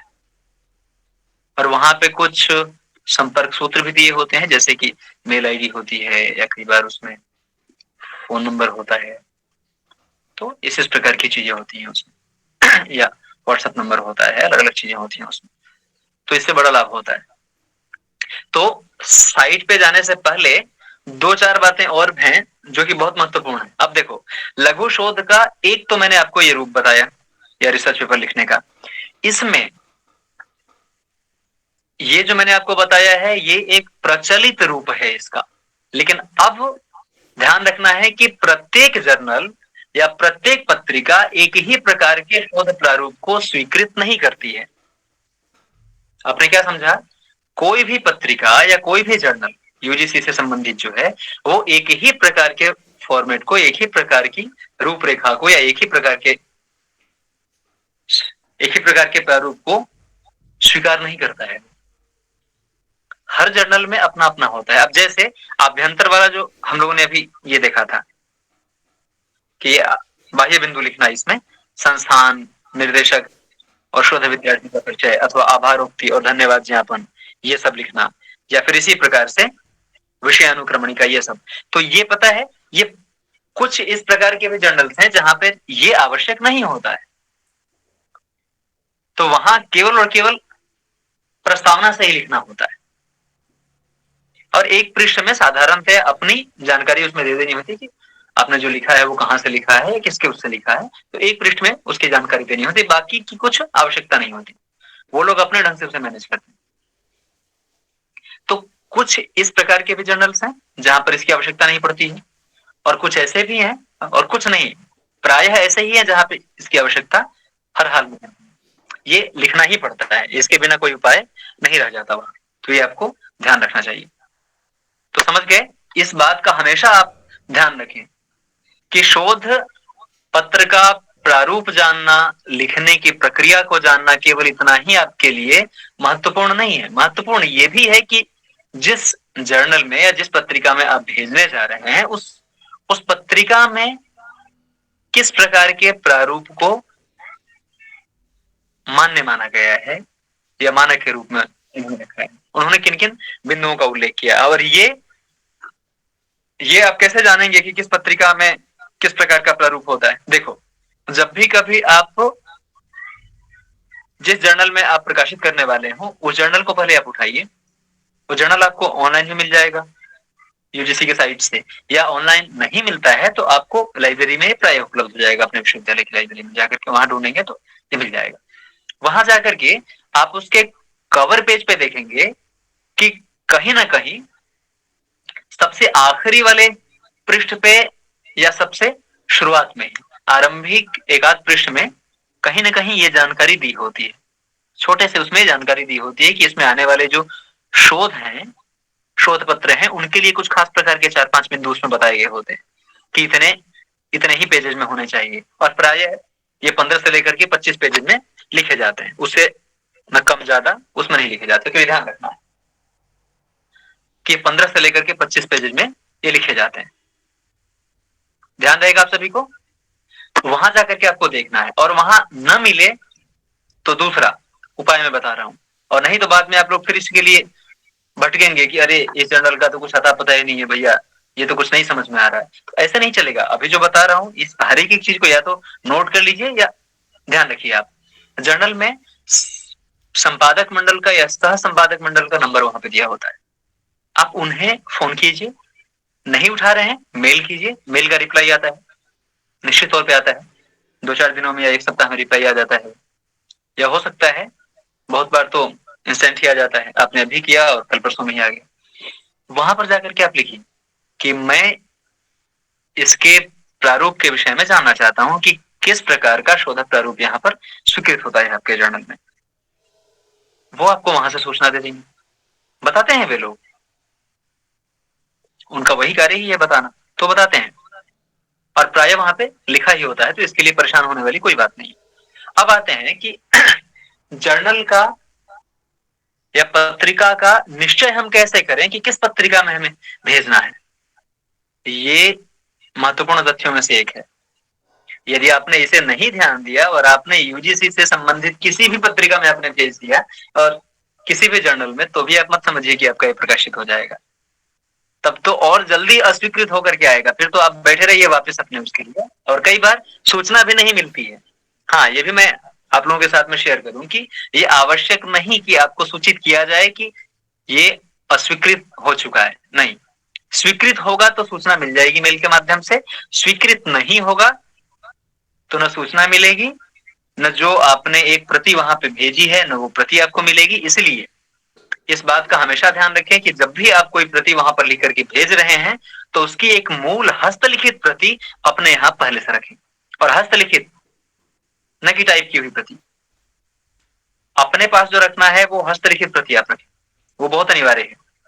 अन्यथा आजकल बहुत ज्यादा इधर उधर भी होता है इसमें, उस टॉपिक में अभी नहीं जाता, पर बहुत इधर उधर होता है। किसी का शोध पत्र वो किसी और के नाम से भी होता है, इसीलिए सब बड़े हैं, ये चीज का अवश्य ध्यान रखें, क्योंकि हर क्षेत्र में कुछ उल्टी सीधी चीजें अवश्य होती रहती हैं। तो हमें ही ध्यान रखना है, क्योंकि इसका उत्तरदायी उस पत्रिका का संपादक मंडल नहीं होता, हम स्वयं होते हैं, तो इसलिए ध्यान रखना। हाँ, तो मैं आपको यह बता रहा था कि जर्नल का हम चयन कैसे करें कि किस जर्नल में हमें अपना आर्टिकल देना है। इसके चयन करने का भी वही उपाय है। आप संपादकीय जब कभी भी देखेंगे तो प्रायः संपादकीय के आसपास इस विषय का उल्लेख होता है कि इसमें किस प्रकार के आर्टिकल्स प्रकाशित होते हैं। लिखा होता है कि इन विषयों से संबंधित आर्टिकल से ही शोध पत्र ही यहाँ पे स्वीकृत होते हैं, अन्य नहीं होते हैं। इसलिए ध्यान रखना। यदि नहीं लिखा है, क्योंकि बहुत सारी पत्रिकाएं ऐसी भी हैं जहां पे इसका निर्देश नहीं होता है, वहां पर हम कैसे जानेंगे? वहां पे जानने का दूसरा उपाय है, आप लाइब्रेरी में जाइए। अपने लाइब्रेरी में जाकर के आप कम से कम 8-10 वो जर्नल आप निकालिए, है ना। एक ही जर्नल की मतलब 8-10 अलग अलग मास या अलग अलग वर्ष की आप वो निकालिए उसकी, और निकाल करके उसमें आप देखिए पत्रिकाओं में कि किस किस प्रकार के आर्टिकल्स उसमें पब्लिश हुए हैं और प्रकाशित हुए हैं। उससे क्या होगा, एक आइडिया आपको लग जाएगा, एक बात आपको समझ में आ जाएगी कि हाँ, मेरा जो शोध विषय है वो इसके साथ में मेल खाता है या नहीं खाता है, मेरा शोध विषय इससे संबंधित है अथवा इससे सर्वथा अलग है, बिल्कुल ही भिन्न है। तो यदि आपको लगता है कि नहीं पूरी तरीके से मेरा अलग है, तो फिर आप उससे संबंधित किसी जर्नल को देखिए। और एक एक विषय से संबंधित कोई एक ही जर्नल है ऐसा भी नहीं, एक ही पत्रिका है ऐसा भी नहीं, अनेक सारी पत्रिकाएं हैं, दर्जन भर तो हैं एक एक विषय से संबंधित, बहुत सारी है। और एक एक पत्रिका में भी कई बार 4-5 या 8-8 या 10-10 विषयों का समावेश होता है, तो ये भी ध्यान रखने योग्य बात है। तो ये भी आप समझ गए कि किस प्रकार से हम जर्नल का चयन करेंगे कि किस में हमें भेजना है। और गलती से भी यदि आपने इस बिंदु पर नहीं ध्यान दिया और आपने ये देखे बिना कि किस जर्नल में मुझे भेजना है और आपने यूं ही उसे भेज दिया, तो फिर इस चीज के लिए आप आराम से बैठिए कि वहां से वो वापस आ जाएगा वो, या फिर अस्वीकृत हो जाने की पूरी संभावना होती है। तो इसलिए ये भूल नहीं होनी चाहिए। चलो इसके बाद अब आगे आते हैं हम। अब मैं आपको बताता हूं साइट के बारे में।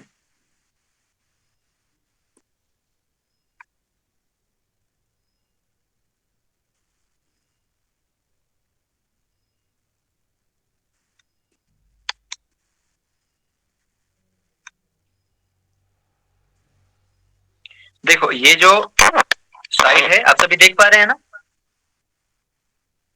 जी। ये यूजीसी केयर ऐसा करके इसमें लिखा हुआ है, आप सभी इसको देखिए। यहीं पर आपको जाना है और रिसोर्सेस, ये जो है ना, यहां पर आपको जाना है। इसी की लिंक मैंने वहां पर आपको दी थी। और यहाँ पर देखिए यूजीसी केयर होम करके आ रहा है, आप यूजीसी केयर होम पे जाइए। ये मुझे स्क्रीन नहीं दिख रही है। हाँ जी, स्क्रीन नहीं दिख रही है अभी। नहीं दिख रही है? विजिबल तो है जी, है विजिबल है। नहीं दिख रही है सर, स्क्रीन दिख रहा है, इधर जी सर, दिख रही है, दिख रही है। यूजीसी केयर नेटवर्क की होम वजह दिख से रहा है हो सर। जाता है कई बार। हाँ विजिबल। ठीक है, लो अभी तो ये खुद ही ओपन नहीं हो रहा है यहाँ पे।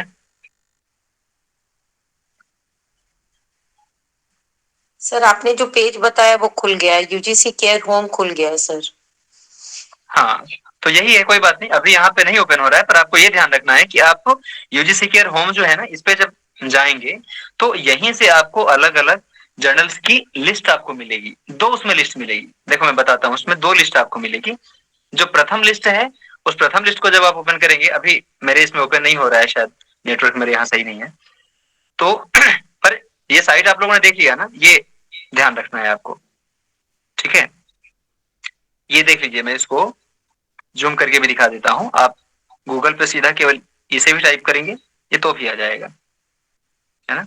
यूजीसी केयर लिख करके भी आप यदि वो करेंगे ना, आ जाएगा वो। तो इसी में क्या है, दो आपको लिस्ट मिलेगी वहां पे। रिसोर्सेज पे आप जाएंगे, वहां पर भी आपको मिल जाएगी यूजीसी केयर होम से, या फिर आप यहाँ जाएं यूजीसी केयर लिस्ट करके जो है, यहाँ पर भी आप जाएंगे। लेकिन यहाँ पर प्रायः उनके लिए होता है कि जब आप अपना शोध पत्र भेज देते हैं तो उसके बाद आपको एक लॉगिन लॉगिन करने के लिए आपको आईडी पासवर्ड वहां पे बनाने की आवश्यकता होती है, तो वो आप बनाते हैं ना, उसके बाद अब यहाँ से आप जाते हैं। जैसे कि न्यू सबमिशन है, अब न्यू सबमिशन पे हम जाते हैं, तो यहाँ पर आपको जो वहां पर भेजना है उसके लिए पहले अपना वो आपको बनाना पड़ेगा, क्रिएट करना पड़ेगा एक आईडी पासवर्ड, और इसके बाद अब फिर अपलोड करने के लिए आएगा वहां पे। तो फिर यहाँ से आप अपलोड कर सकते हैं या भेज सकते हैं। और ये ध्यान रहे कि इससे इतर, है ना, यूजीसी केयर से अतिरिक्त, मतलब इसमें दो सूची हमें प्राप्त होती है, और इन दोनों से अलग कोई भी यदि पत्रिका आपको ऐसी लगती है तो उससे बचिए, क्योंकि ये बहुत बड़ी वो है, धांधली है, मैं इसको क्या बोलूं, ये बहुत बड़ा गोरख धंधा है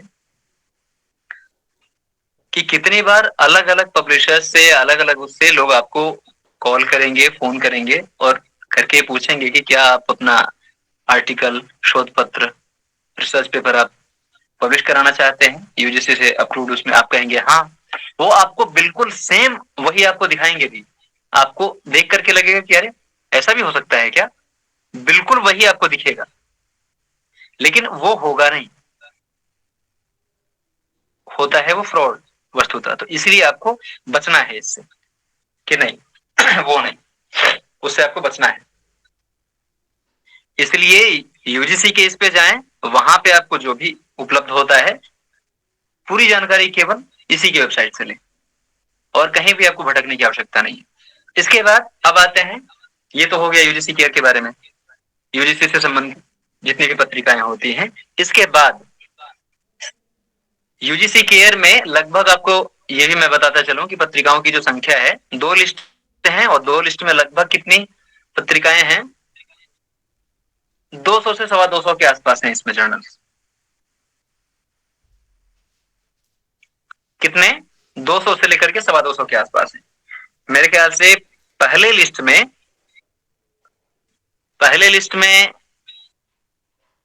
88 या 90 के आसपास है जर्नल्स, और सेकेंड वाली लिस्ट में उसमें शायद 111 या 12 है, शायद इसी के आसपास है, 10 कम या 10 अधिक, और 200 से लेकर के 225 के बीच में है, इससे अधिक या कम नहीं है।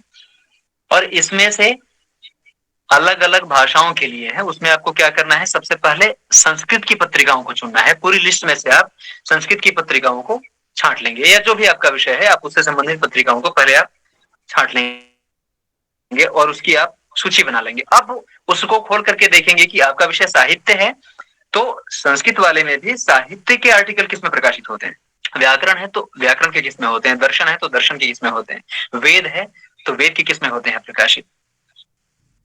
तो इन सभी बिंदुओं का ध्यान रखना है। इसके बाद संस्कृत अकादमी, जिसका उल्लेख मैंने पहले किया था, उसके जर्नल के लिए, उसकी पत्रिका के लिए, उसके लिए भी जिस किसी भी राज्य के संस्कृत अकादमी के उसमें आपको अपना आर्टिकल देना है, आप उसी के वेबसाइट पे जाइए, आप टाइप कीजिए उत्तर प्रदेश का आपको देखना है तो उत्तर प्रदेश संस्कृत अकादमी.com, उस पर जाइए आप, वहां पर आपको सारी की सारी जानकारी उपलब्ध हो जाएगी। आप में से कोई अनम्यूट है तो कृपया आप म्यूट कर लें।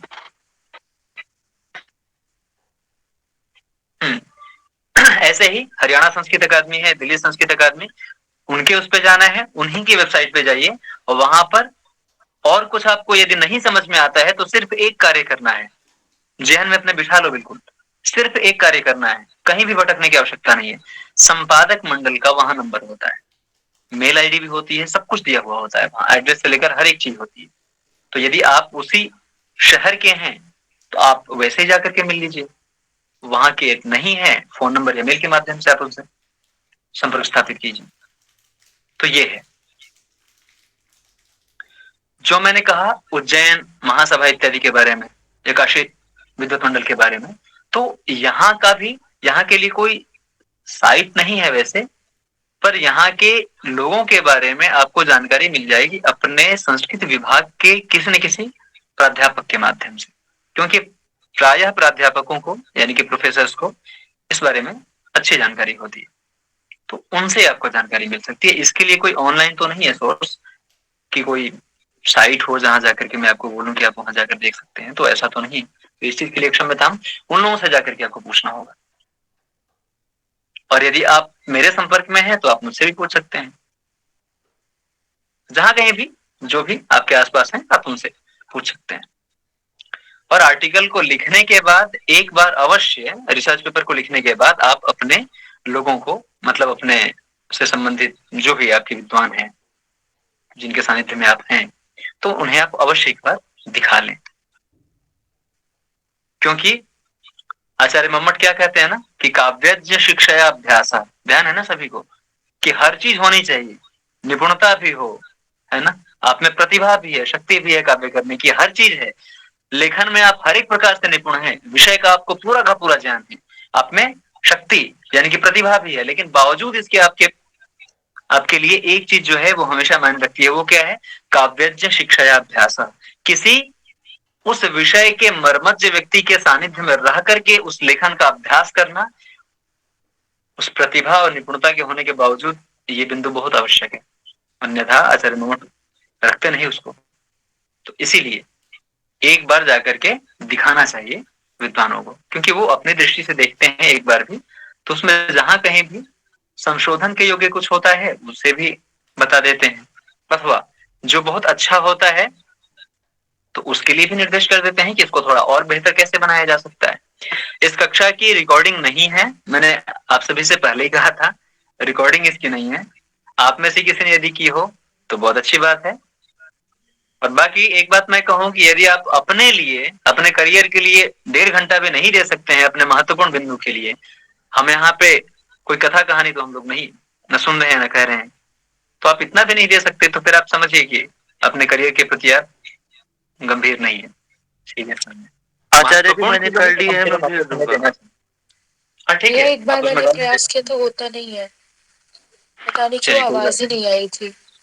सर कल का लिंक मिला नहीं था सर, इसलिए नहीं ज्वाइन कर पाए। रिसर्च पेपर, ये शोध कार्यों का पब्लिकेशन के लिए जो सर कल मतलब की ऐसा था, कल की रिकॉर्डिंग किसी एक के पास है शायद, आप में से किसी। मेरे पास ही है, मेरे पास ही है, मैं दोनों भेज दूंगा कल तक। विशाल ने मतलब कैसे संपर्क होगा, कैसे मिलेगा सर? टेलीग्राम पे मिल जाएगा, जो आचार्य जी का जो ग्रुप है ना, मैं वहीं भेज दूंगा। दीक्षा, आप ऐसे कुछ लिखते हैं तो इसमें एक बार मैसेज में टेलीग्राम आप का भी लिंक भेज दें तो। टेलीग्राम का लिंक आप उसमें एक बार डाल दीजिए मैसेज में। जी पर जी मैं भेज दूंगा। इसके साथ साथ कुछ अन्य भी बातें मुझे आप लोगों के साथ रखनी है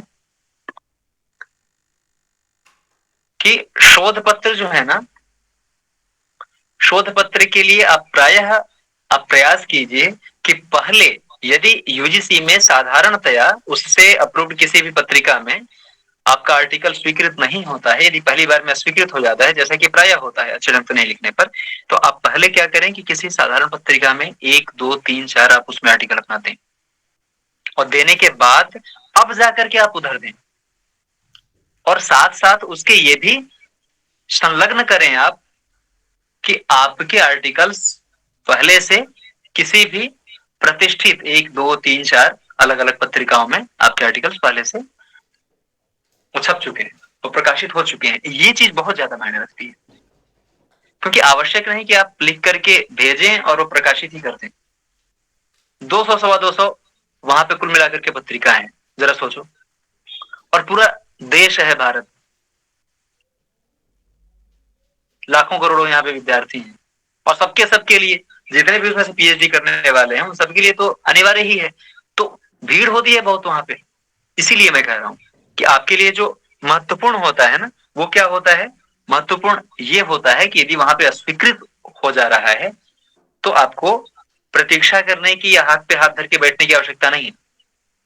या तो आप मुझसे संपर्क कर लीजिए, मैं उसके लिए अपनी ओर से जो भी सहायता बन पड़ेगी मैं करूंगा, और नहीं तो बस इतना ही कीजिए कि किसी अन्य पत्रिका में छोटे ही हो, अब जैसे कि विश्वविद्यालय से लगभग अपने अपने विभाग से कोई ना कोई पत्रिका आती है तो प्रकाशित होती है, आप उसमें दीजिए 3-4 आर्टिकल ऐसे दीजिए, आप उसमें 3 पृष्ठ या 4 पृष्ठों की ही दीजिए, आवश्यक नहीं कि 10-15 पृष्ठों की दीजिए, साधारण वो दीजिए, लेकिन इन सभी का उल्लेख जो है ना वहां के लिए मायने रखेगा। और जब वहां पर आप अपना आर्टिकल भेजें तो एक पृष्ठ इसके उल्लेख से संबंधित कि मेरे पहले भी इन अलग अलग पत्रिकाओं में मेरे लेख प्रकाशित हो चुके हैं, इस चीज को उल्लिखित करते हुए एक पृष्ठ अलग से उसमें संलग्न करके तब आप भेजिए।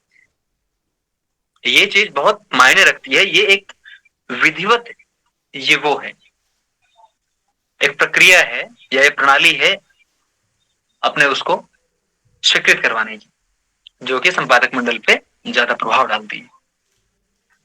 मैं अपना ही अनुभव आपको बताता हूं, मुझे पहले से ही ऐसा लग रहा था कि क्या पता मेरा यूजीसी वाले में हो पाएगा कि नहीं हो पाएगा, तो इसलिए मैंने पहले क्या किया, संभाषण संदेश आप सभी जानते हैं संस्कृत की पत्रिका है, गांडीवम है ये भी संस्कृत की पत्रिका है, ऐसे ही 2-4 और भी हैं पत्रिकाएं, हरियाणा संस्कृत अकादमी की है, उन सभी मैंने लिखा शुरुआत में। उन सभी में लिखने से मुझे क्या हुआ, संस्कृत अकादमी की पत्रिका और ज्यादा वो रह गई, और संभाषण संदेश है, गांडीवम, ये सब संस्कृत साहित्य को लेकर के बड़ा वो है, गांडीवम तो बहुत ही है, तो हालांकि वो मासिक नहीं, वो पाक्षिक है, लेकिन फिर भी मायने रखती है वो। तो इन उल्लेखों के साथ जब मैंने भेजा तो स्वीकृत हो गया फिर वो। इसीलिए अपने अनुभव के साथ कह रहा हूं कि इस चीज पे ध्यान देंगे तो कभी भी अस्वीकृत होने की संभावना नहीं। बाकी सर मेरा एक प्रश्न है।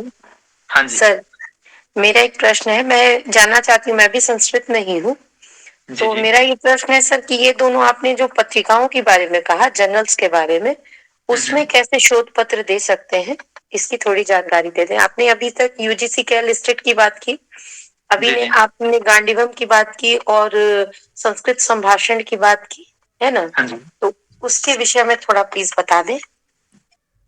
ठीक है जी जरूर जरूर। देखिए, हाँ ये भी आपने बहुत अच्छा प्रश्न किया, इसके संदर्भ में मैं आपके सामने बात रखता हूँ।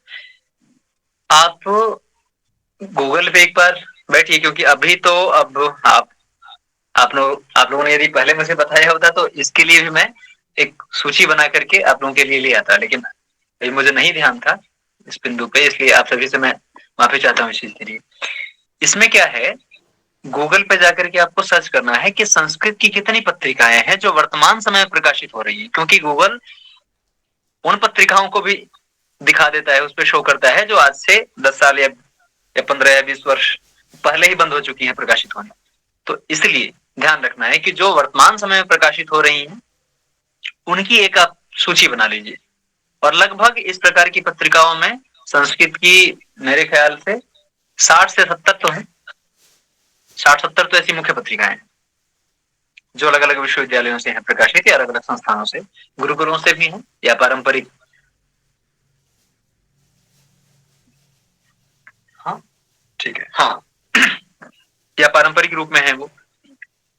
उसकी आपको एक लिस्ट बना लेनी है। वहां पर भी आपको संपादक मंडल का नंबर मिल जाएगा, वहां पर भी आपको एड्रेस मिल जाएगा, और उनमें ज्यादा संभावना होती है स्वीकृत हो जाने की, क्योंकि उनमें आर्टिकल्स की इतनी भीड़ नहीं होती है। वहां साधारण कविता या कहानी, कोई इस प्रकार का शोध कार्य, कोई एक अच्छा लेख किसी एक टॉपिक पे, ये भी वहां प्रकाशित होता है। तो इसलिए आपको बहुत ज्यादा मेहनत भी नहीं करनी है। और ये इस रूप में भी आप इसे ले सकते हैं कि आप इसे ऐसे समझिए कि यदि आपको हाथ साफ करना है, हाथ साफ करने का मतलब लेखन में, और यदि अपनी चीजों में सुधार लाना है, इंप्रूव करना है उसे, तो उसके लिए बहुत बेहतर अवसर हो सकता है। तो उसके लिए एक ही उपाय है कि आप उसकी एक बार सूची पहले बनाइए, और सूची बना करके अपने प्रोफेसर से आप पूछिए, या फिर कभी आगे मुझसे आप लोगों की बात हुई या चर्चा हुई तो मैं आप लोगों के लिए सारा उपलब्ध करा दूंगा। आप वहां से आसानी से जाकर के देख सकते हैं, या फिर आप गूगल से सर्च कीजिए और कॉपी पेन लेकर के बैठिए, लिखिए, और फिर एक एक करके सबके एड्रेस पे और सबके जितने भी वहां पे संपर्क सूत्र होते हैं, एक मेल आप अपना बना लीजिए। उसी मेल को आप हर जगह केवल नाम बदल करके हर जगह आप उसे भेज दीजिए, फॉरवर्ड कीजिए हर जगह, जितने मैगजीन्स हैं हर जगह उधर से आएगा उत्तर। या फिर ऐसा कीजिए, एक उपाय और भी मैं आपको बताता हूं, ये भी आपको नहीं समझ में आता है तो संस्कृत के विश्वविद्यालयों की एक सूची बना लीजिए, 15, 20, 30 जितने भी विश्वविद्यालय हैं संस्कृत के, उन सभी की एक आप बना लीजिए सूची। अथवा जो इस प्रकार के विश्वविद्यालय हैं जो संस्कृत विश्वविद्यालय नहीं है लेकिन संस्कृत से संबंधित हैं, तो उनकी भी आप सूची बना लीजिए। और सूची बना करके उनके वेबसाइट पे जाइए, और सबसे नीचे वाले जब आप उस पे देखेंगे ना, कॉर्नर वाले उस पे, जब पूरे साइट को स्क्रॉल करने के बाद जब सबसे नीचे हम आते हैं तो वहां पे होता है जॉब के लिए होता है ना, वहां पे करियर के लिए होता है, ऐसे ही वहां पे कॉन्टेक्ट के लिए होता है, एडमिशंस के लिए होता है, वहीं पर ये भी होता है, वहां के मैगजीन्स के बारे में, वहां के जर्नल्स के बारे में भी होता है। वहां पर जाकर के आप देखेंगे तो वहां से भी आपको एक सुविधा मिल सकती है, एक माध्यम आपको उपलब्ध हो सकता है। तो ये ध्यान रखना है, ये सारे इसके उपाय हो सकते हैं आपके लिए। तो चलिए 2-4 मिनट और बचा हुआ है, तो इसमें एक सूचना मैं आप सभी को दे दूं कि इस 5 फरवरी से व्याकरण की एक कक्षा आरंभ हो रही है उन सभी विद्यार्थियों के लिए जो व्याकरण में अच्छे नहीं हैं, अथवा जिन्हें व्याकरण का अध्ययन किए एक अरसा हो गया, जिन्होंने आवृत्ति काफी लंबे समय से नहीं की है। तो ये एक त्रैमासिक व्याकरण की पाठशाला है जिसमें लघु सिद्धांत कौमुदी आद्योपांत हम पढ़ेंगे विधिवत, यानी कि एक पारंपरिक रूप में, और वैयाकरण सिद्धांत कौमुदी के लगभग उसमें 5 मुख्य मुख्य प्रकरण हम उसके भी पढ़ेंगे। और आर्ष परंपरा बोले तो जो प्राचीन व्याकरण की जो परंपरा है उसमें, क्योंकि उसका भी एक बार पढ़ना थोड़ा आवश्यक होता है, बहुत ज्यादा नहीं, पर प्रथमावृत्ति के कुछ भाग को लेकर के पढ़ना वो भी आवश्यक है। क्योंकि जब अष्टाध्यायी के सूत्रों के अनुसार जब कोई भी प्रश्न पूछ लिया जाता है यूजीसी में ही, तो वहां पर विद्यार्थियों के लिए बड़ी समस्या हो जाती है या किसी भी परीक्षा में। तो उसके लिए ये त्रैमासिक है, और इसमें मैंने एक प्रकार का ये पाठ्यक्रम बनाया है जिसमें सीयूईटी से लेकर के और असिस्टेंट प्रोफेसर तक, मतलब हायर तक, यूजीसी आदि सभी की, उन सभी के सिलेबस को भी हम उसमें पूरा करने का प्रयास करेंगे, उसे भी उसमें हम कवर करने का प्रयास करेंगे। और इसकी सबसे एक खास बात कि संस्कृत लेखन जिन विद्यार्थियों का अच्छा नहीं है उनके लिए एक अच्छा अवसर हो सकता है ये, क्योंकि यहाँ पर आपको साहित्य से संबंधित तो नहीं पर व्याकरण से संबंधित आपको लिखना पड़ेगा और संस्कृत लेखन इससे काफी सुधरेगा। और यदि आप पहले से लिखते हैं तो और ज्यादा बेहतर हो जाएगा वो। तो इस चीज के लिए है ये, ठीक है। और एक बात कहूं कि जैसे हरियाणा में असिस्टेंट प्रोफेसर की जो वैकेंसी आई हुई थी अभी, जिसके लिए आप सभी ने फॉर्म फिलअप किया होगा, आप में से बहुत सारे विद्यार्थी, उसमें क्या है, सब्जेक्टिव राइटिंग है। मतलब उसमें कुछ इस प्रकार के प्रश्न भी पूछे जाएंगे जिनके लिए विकल्प नहीं होगा, जिनका प्रॉपर आपको उत्तर वहां पे लिखना पड़ेगा, आंसर आपको लिखना पड़ेगा। तो उसके लिए भी वहां पर अभ्यास होगा कि आप व्याकरण के प्रश्नों का या किसी भी अन्य विषय के प्रश्नों का संस्कृत में आप किस प्रकार से लिखेंगे उसके उत्तर को। यदि वो 5 नंबर का या 10 नंबर का प्रश्न पूछा जा रहा है तो उसको आप संस्कृत में लिखेंगे कैसे, व्याकरण की शैली क्या होती है, संरचना या प्रारूप या फॉर्मेट क्या होता है लिखने का, वो इन विषयों पे हम जानेंगे वहां पर। और उसका 3 महीने के अभ्यास में आप बहुत बेहतर लिख पाएंगे। तो एक ये है। और दूसरी सूचना है कि 7 फरवरी से यूजीसी नेट के लिए नया बैच फिर से आरंभ हो रहा है। तो जो भी विद्यार्थी उसमें जुड़ना चाहते हैं आप सभी उसमें जुड़ सकते हैं।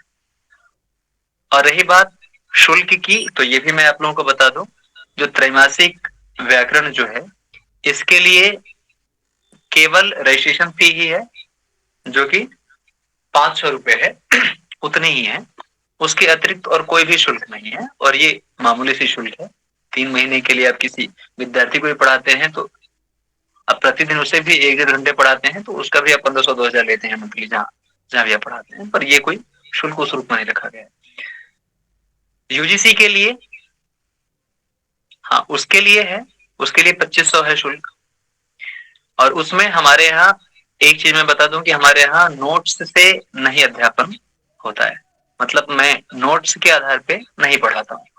तो मैं मूल जितने भी पुस्तकें हैं, जैसे साहित्य की पुस्तकें हैं या दर्शन की हो या व्याकरण की, तो हमारे यहाँ मूल जितने भी ग्रंथ हैं वो सारे पढ़ाए जाते हैं। सिलेबस वही होता है सारा, लेकिन नोट्स से नहीं होता है। मूल जो भी लगा है, जैसे कि साहित्य दर्पण का कोई परिच्छेद लगा है, ध्वन्यालोक का कुछ लगा है, या काव्य प्रकाश का लगा, या व्याकरण का लगा, या दर्शन आदि का, तो वो पूरा पढ़ाया जाता है, न कि नोट्स के आधार पर। हाँ नोट्स दिए जाते हैं रिवीजन के लिए, वो ठीक है। और रिकॉर्डिंग और हर चीज की सुविधा उपलब्ध होती है उसमें। और लाइव क्लास होती है प्रतिदिन लगभग 2 से 3 घंटे के आसपास, 2 क्लासेज होती है। तो एक सूचना थी और आप सभी ने 8:30 से लेकर के 10 बजे तक मुझे आप लोगों ने सहन किया, बर्दाश्त किया। इसके लिए आप सभी का बहुत बहुत धन्यवाद। और ये आप सभी के लिए उपयोगी विषय था, आज का भी और कल का भी। तो आशा करता हूं कि इससे आप सभी की एक छोटी सी सहायता ही लेकिन मेरी ओर से संभव हो पाई हो। आप सभी का बहुत बहुत धन्यवाद। आचार्य जी मेरी एक इच्छा और है। हाँ जी आप पूछें। पूछना नहीं, कहना है आपसे। एक चीज और होती है पीएचडी के शोध विद्यार्थियों के लिए, वो होता है बुक रिव्यू, यानी कि पुस्तकों की समीक्षा लिखना। उस पर भी एक सेशन कीजिए। ठीक है, उसमें भी एक सेशन होगा, ठीक। क्योंकि ये चीजें मेरी सिलेबस में थी। व्यस्त हूँ तो 1-2 दिनों के लिए आप लोगों को रुकना पड़ेगा। 1-2 दिन बाद फिर हम सेशन कर सकते हैं। और आचार्य जी रिसर्च पेपर कितने पृष्ठों का होना चाहिए? हाँ ये जो पेपर होता है ये 15 से लेकर के 25 तक का होता है। और ये जर्नल में उसका निर्देश होता है।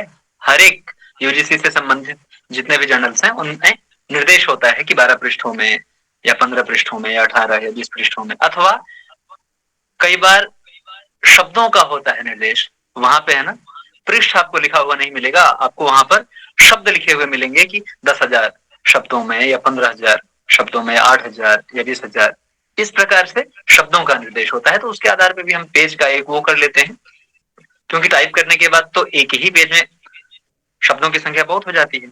तो इस प्रकार भी आपको मिलेगा। और आचार्य सामान्य तौर पे मतलब जो वर्ड्स होते हैं, जो शब्द होते हैं हमारे, उनका फॉन्ट कितना रखना होता है? मैंने सुना है 14 और 12 और 14 का फॉन्ट रहता है। हाँ, फॉन्ट का भी निर्देश वहीं से आपको मिलेगा। ये पूरा का पूरा होता है निर्देश वहां पर। फॉन्ट, साइज, हर एक चीज का निर्देश होता है वहां। तो तभी मैंने कहा ना कि वो अलग से एक पूरा का पूरा एक कॉर्नर ही होता है वहां पे जर्नल पे, जहाँ पे केवल इसी चीज का निर्देश किया गया होता है। जी ठीक है, धन्यवाद। ठीक है सर, आपका नंबर चाहिए था। हाँ जी बिल्कुल, ठीक है, मैं नंबर उसमें डाल देता हूँ अभी। महोदय, कोड 25 या कोड 73 के लिए यूजीसी ने बोला होगा। पढ़ते तो दोनों ही हैं, पर यह है कि 73 वाले विद्यार्थी नियमित नहीं रहते हैं। नियमित रहे तो उनके लिए। जी महोदय। हाँ बिल्कुल, नंबर मैंने उसमें डाल दिया है, ठीक है, आप लोग देख लीजिए। और टेलीग्राम से आप जुड़ जाइए। जो भी इस प्रकार के सेशंस होते हैं, इनके लिए कोई शुल्क तो है नहीं, बस ये है कि आपका समय है, 1.5 घंटे का ये समय आपको देना पड़ता है, तो वहां से आपको सूचना मिल जाया करेगी। तो इसके लिए जो लिंक इसमें शेयर की गई है, आप उससे ज्वाइन कर लीजिए।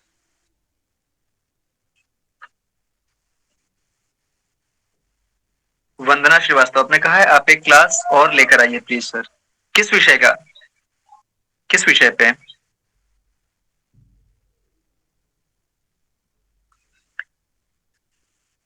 चलिए, आप यदि हैं तो आप बता सकती हैं।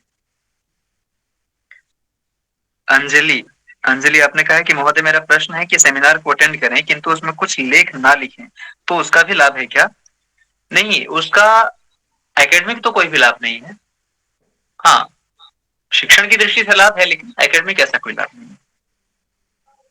वहां से यदि आपको कोई इस प्रकार का प्रमाण पत्र मिलता है कि वहां पर आप सम्मिलित हुई हैं और इसका कोई वहां पे प्रमाण पत्र है, तो इसका बेशक इसका लाभ है, इसका अवश्य लाभ है, सेमिनार अटेंड करने का लाभ है।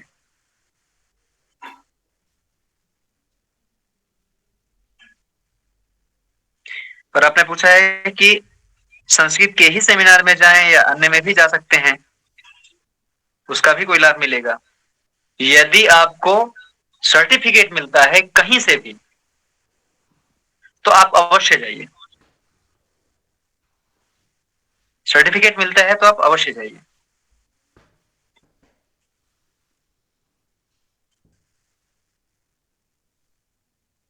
ठीक है, और तो कोई प्रश्न नहीं आप में से किसी का भी?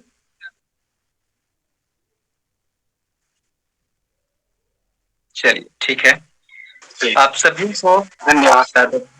हाँ जी, आप धन्यवाद आचार्य जी। अच्छा अच्छा, धन्यवाद आपको। शुभ रात्रि। शुभ रात्रि, आप सभी का बहुत बहुत धन्यवाद। शुभ रात्रि, शुभ रात्रि सभी को।